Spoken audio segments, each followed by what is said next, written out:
क्या आपने कभी सोचा है कि भगवान शिव के 5 मुखों का क्या अर्थ है?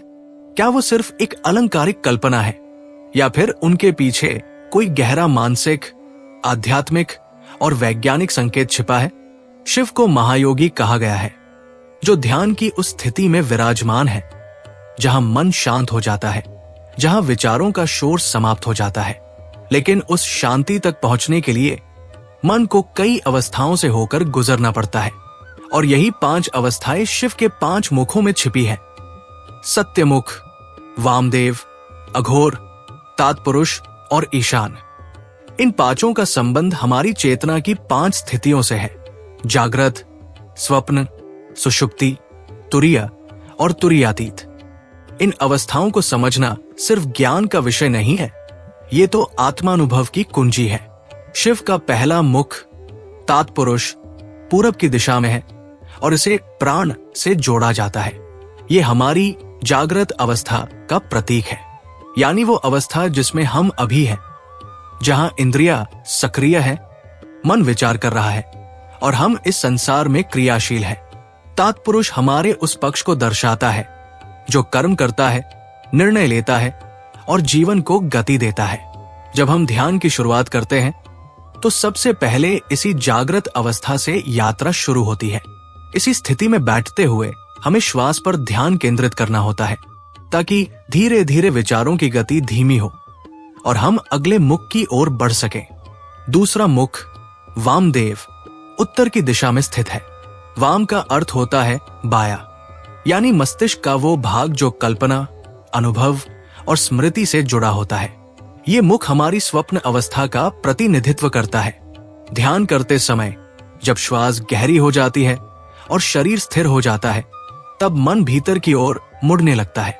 ये वही समय होता है जब अनेक विचार, कल्पनाएं, बीते अनुभव या अधूरी इच्छाएं हमारे ध्यान में उभरने लगती है, बिल्कुल वैसे जैसे स्वप्न में होता है। वामदेव की शक्ति हमें ये सिखाती है कि इन कल्पनाओं को देखो पर उनसे चिपको मत, उन्हें बहने दो जैसे पानी बहता है। स्वप्न अवस्था एक पुल है जागृत से गहरे में उतरने का। यही वो बिंदु है जहां साधक को निर्णय लेना होता है कि वो इन विचारों की लहर में डूबेगा या उन्हें पार करेगा। अब आता है तीसरा मुख अघोर, जो दक्षिण दिशा की ओर है। अघोर यानी वह जो भयानक नहीं है, परंतु इसका अनुभव तब होता है जब हम अपने भीतर की सुषुप्ति अवस्था में प्रवेश करते हैं। ध्यान की इस स्थिति में न तो कोई स्पष्ट विचार बचता है, न कोई स्मृति। मन एक गहरी नींद जैसी स्थिति में पहुंचता है, पर यह नींद जागरूकता से भरी होती है। शरीर पूर्णतः स्थिर होता है, श्वास मंथर हो जाती है और चेतना एक प्रकार की शून्यता का अनुभव करती है। अघोर का ये मुख बताता है कि भीतर का अंधकार डरावना नहीं है, वो तो एक द्वार है जहां से तुम आत्मा की रोशनी की ओर बढ़ते हो। बहुत से साधक इसी स्तर पर अटक जाते हैं क्योंकि यहां कुछ भी स्पष्ट नहीं होता, न अनुभव, न विचार, न स्वरूप। लेकिन जो टिकता है वो अगले द्वार तक पहुंचता है। और अब बात उस अनुभव की जहां शब्द समाप्त हो जाते हैं। शिव का चौथा मुख सद्योजात, जिसे कभी कभी सत्यमुख भी कहा जाता है, ये पश्चिम दिशा का प्रतिनिधित्व करता है और इसे तुरीय अवस्था से जोड़ा जाता है। ये वो स्थिति है जहां साधक जानता है कि वो देह नहीं है, विचार नहीं है, भावनाएं नहीं है, वो तो केवल चेतन है। ये कोई दर्शन नहीं बल्कि जीवित अनुभव होता है जहां मैं का अहम गिर जाता है और जो कुछ शेष रह जाता है वो मात्र होना है।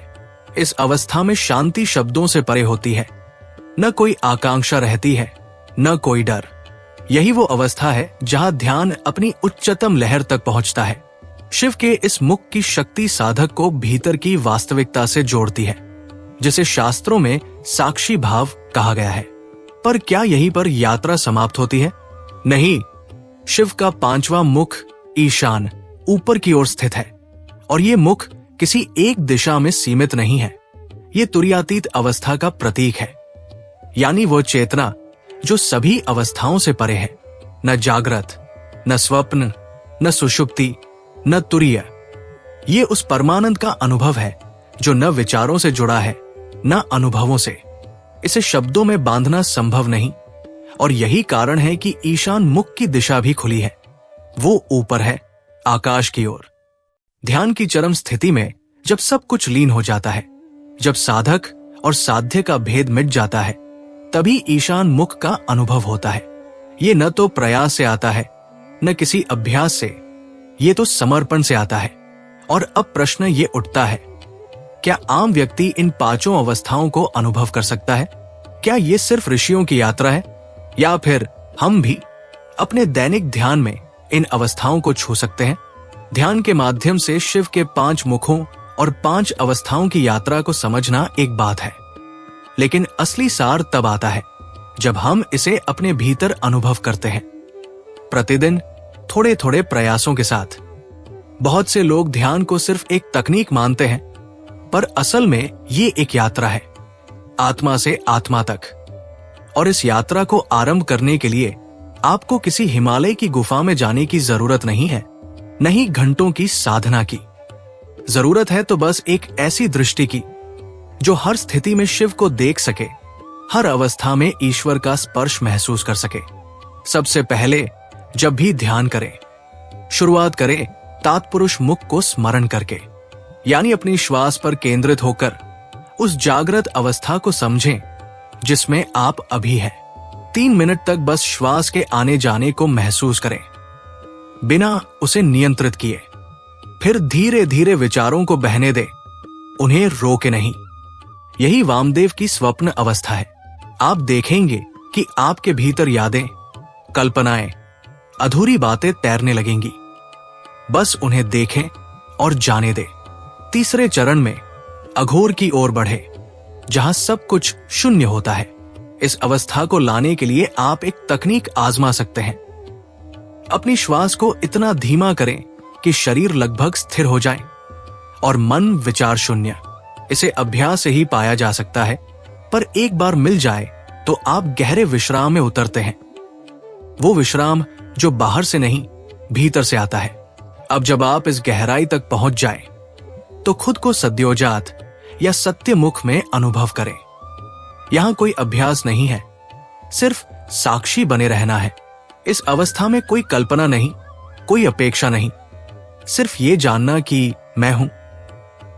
ये वो भाव है जहां शब्द काम नहीं करते, पर अनुभूति स्पष्ट होती है। कुछ पल इस स्थिति में रहें और फिर सब कुछ छोड़ दें, ईशान मुख की ओर बढ़े। इसका कोई करने जैसा तरीका नहीं है, बस इतना करें। जैसे ही आप ध्यान से उठे, आभार व्यक्त करें, ना सिर्फ शिव का, बल्कि अपने भीतर मौजूद उस चेतना का जिसने ये यात्रा तय की। यही ईशान की ओर पहला कदम है, अहंकार से परे एक क्षणिक समर्पण। अब बात आती है कि क्या ये सब एक आम व्यक्ति के लिए संभव है? बिल्कुल संभव है। ध्यान कोई विशेषाधिकार नहीं है, ये तो हर जीव का जन्मसिद्ध अधिकार है। फर्क सिर्फ इतना है कि कुछ लोग उस अधिकार को पहचानते हैं और कुछ लोग जीवन भर उसे टालते रहते हैं। आप चाहें तो हर दिन सिर्फ 10 मिनट देकर इस 5 स्तरीय ध्यान को आजमा सकते हैं। आप चाहें तो इसे शिव पंचमुख ध्यान कह सकते हैं। और अगर आप नियमित करें तो आप पाएंगे कि न सिर्फ आपकी मानसिक शांति बढ़ रही है, बल्कि आपके निर्णय, आपका दृष्टिकोण, यहां तक कि आपका स्वास्थ्य भी बदल रहा है। शिव के 5 मुखों को प्रतीकात्मक रूप से देखें तो ये सिर्फ आध्यात्मिक दर्शन नहीं, एक मानसिक विकास प्रक्रिया है। जागृत अवस्था में हम संसार को समझते हैं, स्वप्न अवस्था में अपने भीतर छिपी परतों को देखते हैं, सुषुप्ति में अपने ही मन के पार जाते हैं, तुरीय में आत्मा को छूते हैं और तुरीयातीत में स्वयं शिव से मिलते हैं। ये कोई चमत्कार नहीं है, ये तो बस अपनी चेतना को सही दिशा में मोड़ने का एक माध्यम है। आज का मानव चाहे कितनी भी तकनीकी तरक्की कर ले, पर मानसिक शांति, स्थिरता और आनंद के लिए उसे अंततः अपने भीतर ही लौटना होगा। और शिव, जो स्वयं योगेश्वर है, हमें यही मार्ग दिखाते हैं। उनके 5 मुख हमारे मन के 5 द्वार हैं और इन द्वारों को खोलने की कुंजी है नियमित ध्यान, संयमित जीवन और भीतर की ओर झांकने की निष्ठा। तो अगली बार जब आप किसी मंदिर में पंचमुखी शिव की मूर्ति देखें, तो बस हाथ जोड़कर इतना सोचिए, ये कोई मूर्ति नहीं, ये मेरे ही भीतर की चेतना के 5 रूप है। शिव बाहर नहीं, शिव तो भीतर है। और जब हम उन्हें भीतर पहचान लेते हैं, तभी जीवन में सच्चा संतुलन, आनंद और स्वतंत्रता आती है। ओम नमः शिवाय।